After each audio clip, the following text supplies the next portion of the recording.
Hello friends, welcome to माही हिंदी कहानियाँ channel. आज की कहानी है शादी एक समझौता पार्ट 14। अगर आपने बाकी के पार्ट्स नहीं देखे हैं तो हमारे चैनल पर जाकर देख सकते हैं, और अगर आप चैनल पर पहली बार आते हैं तो प्लीज़ चैनल को सब्सक्राइब ज़रूर करें। धन्यवाद। दीपक, माही और वकील तीनों कोर्ट रूम से बाहर आए। तीनों चुप थे, लेकिन तीनों के मन में ही ढेर सारे सवाल थे। तीनों बाहर आकर बेंच पर बैठ गए। कुछ देर बाद वकील बोला, अच्छा दीपक, मैं चलता हूँ। कुछ बात हो तो कल कॉल करना। ये कहकर वकील वहाँ से निकल लिया। उसे आने वाले तूफान का अंदेशा हो गया था। दीपक ने उसे बाद में कॉल करने को बोलकर बाय कर दिया। अब सिर्फ दीपक और माही वहां बैठे थे। दोनों एक दूसरे के बोलने का इंतजार कर रहे थे। माही को दीपक की इस हरकत पर बहुत गुस्सा आ रहा था। ऊपर से मयूर का कुछ अता पता नहीं था अभी तक। थोड़ी देर बाद वो बोली, ये सब क्या था दीपक? क्यों किया तुमने ऐसा? दीपक बोला, सॉरी माही, मैं ये जानबूझकर नहीं करना चाहता था, लेकिन मयूर नहीं आया तो मुझे मजबूरी में ऐसा करना पड़ा। माही गुस्से में बोली, अगर मयूर नहीं आया था तो हम फिर कभी शादी कर लेते। तुम्हें सिग्नेचर करने की क्या ज़रूरत थी? दीपक बोला, माही प्लीज़ मेरा भरोसा करो, कुछ समय के लिए। अभी मैं तुम्हें कुछ नहीं समझा सकता जब तक मयूर ना आ जाए। दीपक माही से बात कर ही रहा था कि दीपक का फ़ोन बजने लगा। दीपक ने फ़ोन उठाया। दूसरी तरफ राजन था। राजन बोला, दीपक, विराज आज ही माही को किडनैप करने वाला है शायद।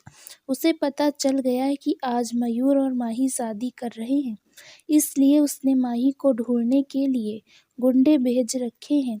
तुम माही को किसी सेफ जगह पहुंचा दो। इसके अलावा भी कोई साजिश रची जा रही है, बस उसका पता लगाना बाकी है। जैसे ही पता लगता है मैं तुम्हें कॉल करूँगा। फिर दीपक ने फ़ोन काट दिया। दीपक को माही की चिंता होने लगी। वो बोला, चलो माही, अब यहाँ बैठकर कोई फ़ायदा नहीं है। अब हमें किसी सेफ जगह जाना होगा। माही बोली, सेफ जगह मतलब? अब मैं सीधा अपने घर जा रही हूँ। माही लगभग फैसला सुनाते हुए बोली। दीपक बोला, नहीं, अभी तुम अपने घर नहीं जा सकती। वहाँ विराज ने अपने गुंडे लगा रखे हैं पहले से ही। माही बोली, क्या? लेकिन क्यों? दीपक बोला, वो तुमसे बदला लेना चाहता है, इसलिए उसने तुम्हारा किडनैप करने की प्लानिंग की है। इस बार दीपक ने उसे सच बता दिया। माही हैरान हो गई। उसने कहा, ये क्या बोल रहे हो तुम? मेरी किडनैपिंग? दीपक बोला, हाँ, वो तुम्हें किडनैप करके शादी करना चाहता था, इसलिए तुम्हारी और मयूर की शादी जल्दबाजी में करवा रहा था मैं। माही को कुछ समझ नहीं आ रहा था कि ये क्या हो रहा है। वो सोचने लगी, ये विराज इस हद तक गिर जाएगा, मैं सोच भी नहीं सकती थी। थोड़ी देर बाद दीपक बोला, चलो मैं तुम्हें किसी सेफ जगह ले चलता हूँ। फिर मयूर को भी ढूंढना है, पता नहीं रास्ते से कहाँ गायब हो गया। अब माही को भी डर लगने लगा कि पता नहीं मयूर कहाँ चला गया। थोड़ी देर बाद दीपक माही को लेकर एक होटल में गया। वहां अपनी आईडी कार्ड दिखाए और एक रूम लिया। फिर माही को लेकर रूम में चला गया। उसने माही से कहा, माही, जब तक मैं वापस ना आऊं, किसी के लिए भी दरवाज़ा मत खोलना, चाहे कुछ भी हो जाए। फिर उसने माही के लिए रूम में ही खाना मंगवाया। एक वेटर खाना रखकर चला गया।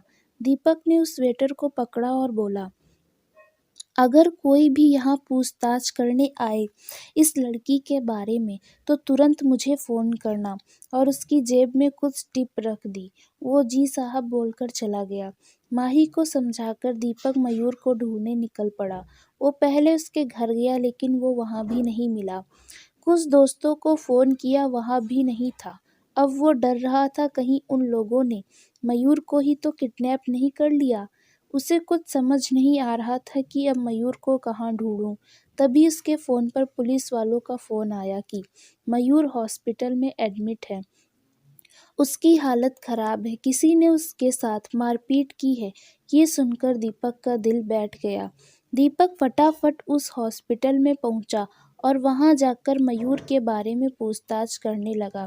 उसे डॉक्टर ने बताया कि मयूर को बहुत मारा गया है, उसकी बॉडी में कई फ्रैक्चर आए हैं, सर पर भी गहरी चोट है, किसी रॉड से मारा गया है सर पर। ये सुनकर दीपक की आंखों के आगे अंधेरा छाने लगा। उसकी आंखों से आंसू बह निकले। वो मयूर की इस हालत का जिम्मेदार खुद को मान रहा था। हॉस्पिटल में मयूर को ऑपरेशन थिएटर में ले गए। वहीं दूसरी ओर माही घबराहट से बैठी थी। वो आज जो कुछ भी हुआ उसके बारे में सोच रही थी। आजकल उसकी ज़िंदगी में कुछ क्या हो रहा है, ये उसकी समझ से परे था। वो सोचने लगी, एक बार बस मयूर आ जाए, फिर सब ठीक हो जाएगा। आज पहली बार उसे दीपक पर गुस्सा आ रहा था। वो बस मयूर के वापस आने का इंतज़ार कर रही थी। तभी रूम का दरवाज़ा किसी ने खटखटाया। माही जैसे ही दरवाज़ा खोलने जा रही थी, तो उसे याद आया कि दीपक ने मना किया था, तो उसने दरवाज़ा नहीं खोला। थोड़ी देर बाद दोबारा किसी ने दरवाज़ा खटखटाया। इस बार माही ने दीपक को फ़ोन किया और बोली, हेलो दीपक, कहाँ हो तुम? दीपक उस समय हॉस्पिटल में था। उसने झूठ बोल दिया कि मैं मयूर को ढूंढने आया हूँ एक दोस्त के घर।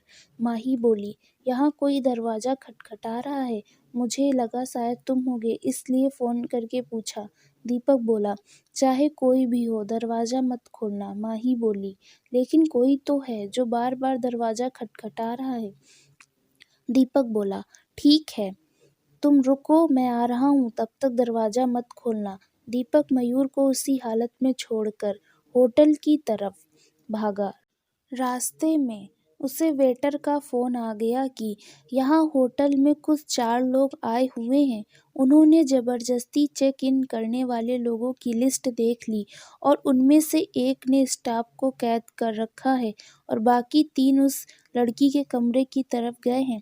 मैं बाथरूम में था, इसलिए उनकी नज़र मुझ पे नहीं पड़ी। आप जल्दी आ जाइए। दीपक ने जल्दी पहुँचने की बात कही। दरअसल होटल में विराज अपने साथियों के साथ आया था। दीपक ने फिर पुलिस स्टेशन में फ़ोन किया और उन लोगों से तुरंत होटल पहुंचने के लिए कहा और खुद भी होटल के लिए निकल गया। वहीं दूसरी ओर जब माही ने दरवाज़ा नहीं खोला तो विराज ने अपने आदमियों से दरवाज़ा तोड़ देने को कहा।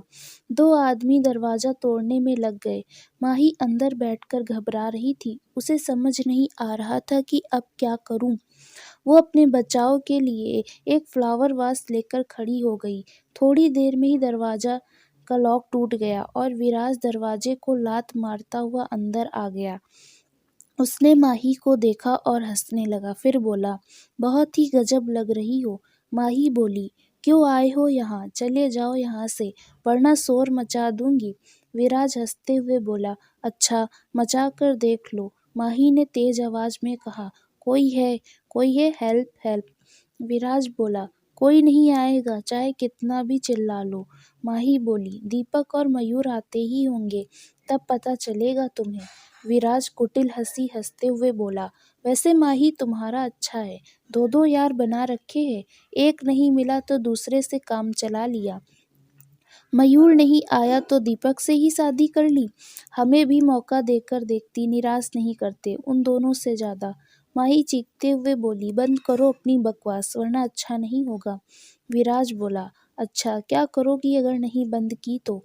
माही ने उसकी तरफ वास फेंक कर मारा, लेकिन उसे नहीं लगा। फिर माही बाकी सामान भी फेंकने लगी। 1-2 चीज़ विराज को लगी और उसे गुस्से में माही के बाल पकड़ लिए और उसने माही को एक जोरदार थप्पड़ मारा। माही नीचे गिर गई। उसके होठ से खून आने लगा। उसने दोबारा माही को बाल पकड़कर उठाया और बोला, आज तुझसे उन सारे थप्पड़ों का हिसाब लूँगा जो दीपक और मयूर ने मुझे मारे थे। और फिर वो माही को दोबारा मारने लगा। उसने माही को टेबल पर पटक दिया। उसके सर में चोट लग गई। माही अपने माथे की चोट पर हाथ रखते हुए बोली, कुछ देर और, फिर तुझे पता चलेगा कि तूने किस पर हाथ उठाया है। दीपक और मयूर आते होंगे, फिर तू देखना कि तेरा क्या हाल होगा। विराज हंसते हुए बोला, जो खुद मौत के मुंह में है वो मेरा क्या बिगाड़ेगा। माही उसकी बात सुनकर हैरानी से देखने लगी। विराज बोला, तुम्हें पता नहीं चला अभी तक? दीपक ने बताया नहीं कि मयूर हॉस्पिटल में है और अब कभी भी ये दुनिया छोड़ सकता है। माही चीखते हुए बोली, झूठ बोल रहे हो तुम, कुछ नहीं हुआ है मेरे मयूर को। तब विराज ने अपने फ़ोन में उसे एक वीडियो दिखाया। वीडियो में 3 गुंडे मयूर को मार रहे थे। उसके हाथ में जो बुके था उसको ज़मीन पर फेंककर उसे जूते से मसल रहे थे। वो तीनों रॉड से मयूर को मार रहे थे। तभी उनमें से एक ने मयूर के सर पर रॉड मारा और मयूर ज़मीन पर बेसुध होकर गिर पड़ा। ये वीडियो देखकर माही के होश उड़ गए। उसे ऐसा लगा कि जैसे किसी ने जिस्म से आत्मा को निकाल दिया हो। वो जोर से चीख पड़ी, मयूर। फिर उसने विराज को हाथों से मारना शुरू कर दिया और बोली, तुम्हें मेरे मयूर के साथ ऐसा क्यों किया? मैं तुम्हें जिंदा नहीं छोड़ूंगी। विराज ने उसके बाल पकड़ते हुए कहा, मैंने तो क्या किया है तुम्हें पता भी नहीं है। चल, तुझे बताकर पहले तुझे थोड़ा तड़पा लेता हूँ। सुन, तेरी माँ का एक्सीडेंट मैंने ही करवाया था। उसे फ़ोन करके रोड पर मैंने ही बुलाया था। उस दिन तू दीपक और मयूर के घर जन्मदिन की पार्टी में, तो मैंने ही तेरी माँ से फ़ोन करके कहा था कि दीपक और माही का एक्सीडेंट हो गया है। तेरी माँ ने मेरी बात पर यकीन कर लिया और तुम्हें ढूंढने निकल पड़ी। रास्ते में मेरे एक आदमी ने उसे ट्रक से उड़ा दिया। उसके बाद तेरे घर पर पत्थर भी मैंने फेंका था और वो पार्सल भी मैंने ही भेजा था, तुझे किडनैप करके शादी करने की। और आज मयूर को मरवाने की साजिश भी मेरी ही थी और मैं अपने प्लान में कामयाब हो गया। माही बोली, कामयाब तो तुम अब भी नहीं हुए हो, क्योंकि शादी तो मेरी हो चुकी है दीपक से, वो भी कोर्ट में। अब तुम कुछ नहीं कर सकते। तभी पुलिस वालों के साथ दीपक वहां आ गया। पुलिस वालों ने उसके दोनों साथियों को पकड़ लिया। दीपक सीधा रूम में गया और उसने विराज के बाल पकड़कर उसे माही के ऊपर से उठाया। फिर उसके मुंह पर 8-10 घूंसे मारे और उसे दीवार पर पटका। दीपक की आंखें आग उगल रही थी। वो बोला, तेरी हिम्मत कैसे हुई माही को हाथ लगाने की? आज तूने सारी हदें पार कर दी। अब तुझे जिंदा रहने का कोई हक नहीं है। फिर वो बेइंतहा विराज को मारने लगा। विराज का मुंह खून से लथपथ हो गया। फिर भी दीपक उसे मारे जा रहा था। आज वो विराज को जान से मार देना चाहता था और वो उसे मार ही देता अगर इंस्पेक्टर आकर दीपक को ना पकड़ते। इंस्पेक्टर बोला, बस करो दीपक, जान से मार दोगे क्या इसे?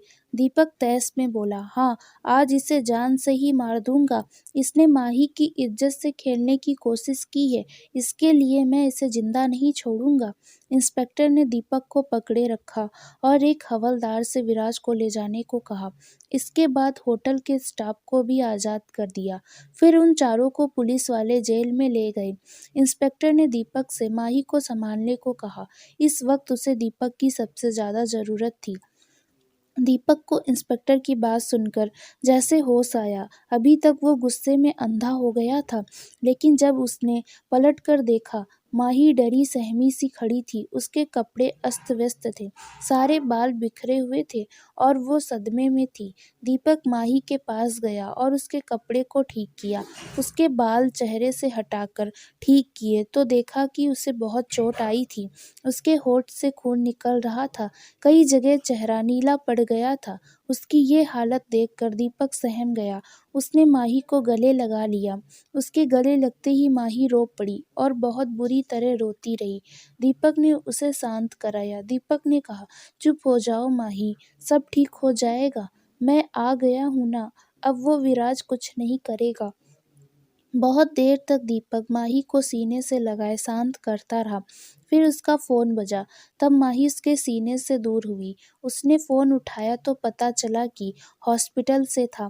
माही ने दीपक से पूछा, मयूर कैसा है अब? वो ठीक तो है ना?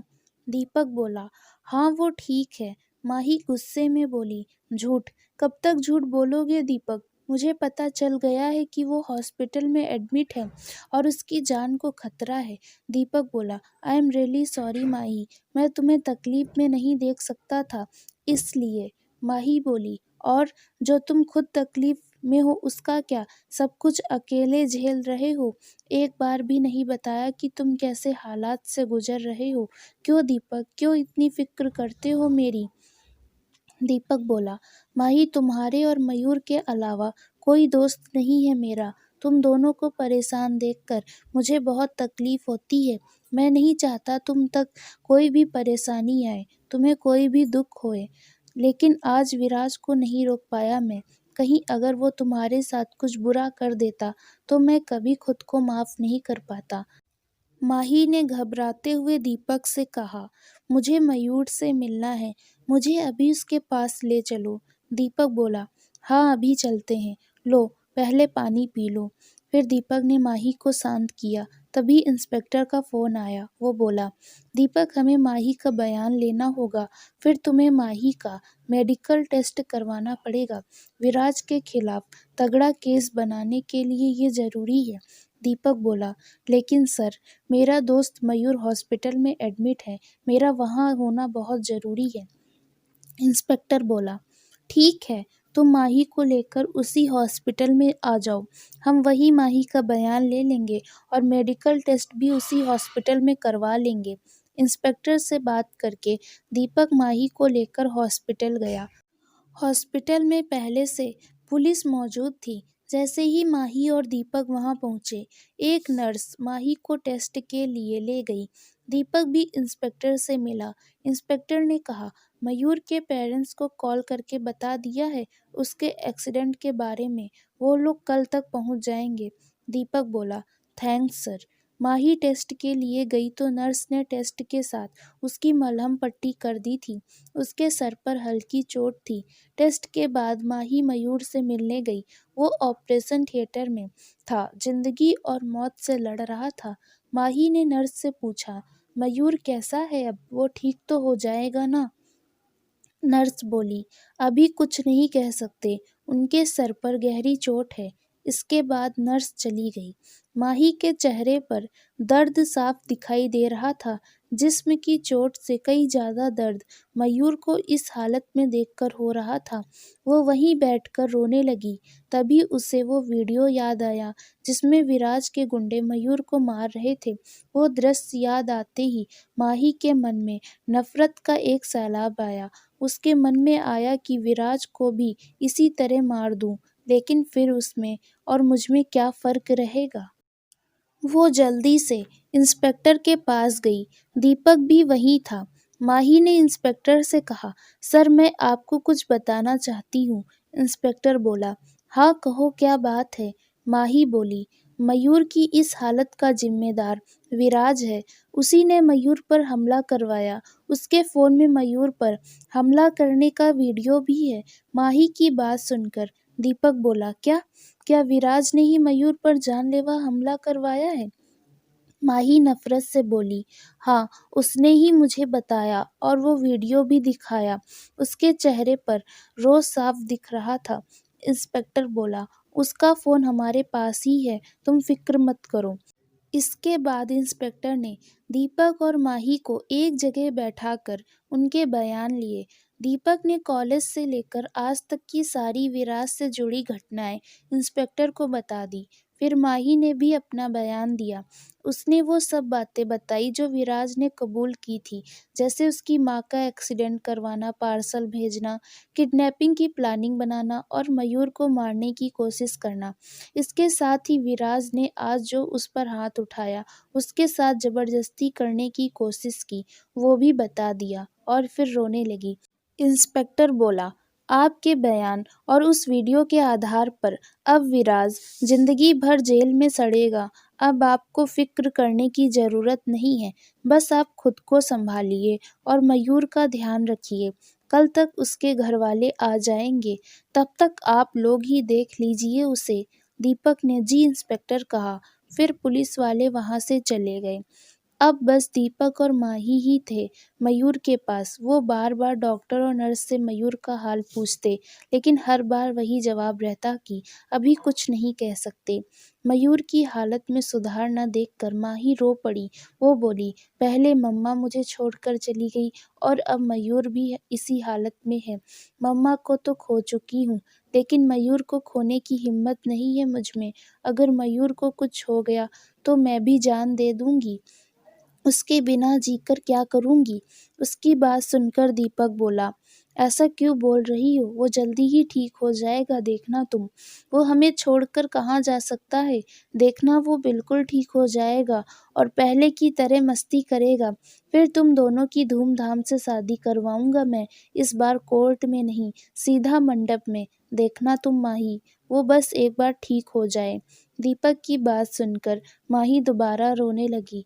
कहाँ आज वो मयूर के साथ अपनी नई ज़िंदगी की शुरुआत करने जा रही थी, लेकिन कहाँ मयूर उसकी ज़िंदगी से पल पर दूर जा रहा था और वो कुछ नहीं कर पा रही थी सिवाय प्रार्थना के। पूरी रात दीपक और माही ने जागते हुए गुजार दी। अगले दिन सुबह 8 बजे ही मयूर के पेरेंट्स हॉस्पिटल पहुंच गए और सीधा मयूर से मिलने ऑपरेशन थिएटर की ओर भागे, लेकिन डॉक्टर ने उन्हें अंदर नहीं जाने दिया। उन्हें मयूर की कंडीशन बताकर डॉक्टर चले गए।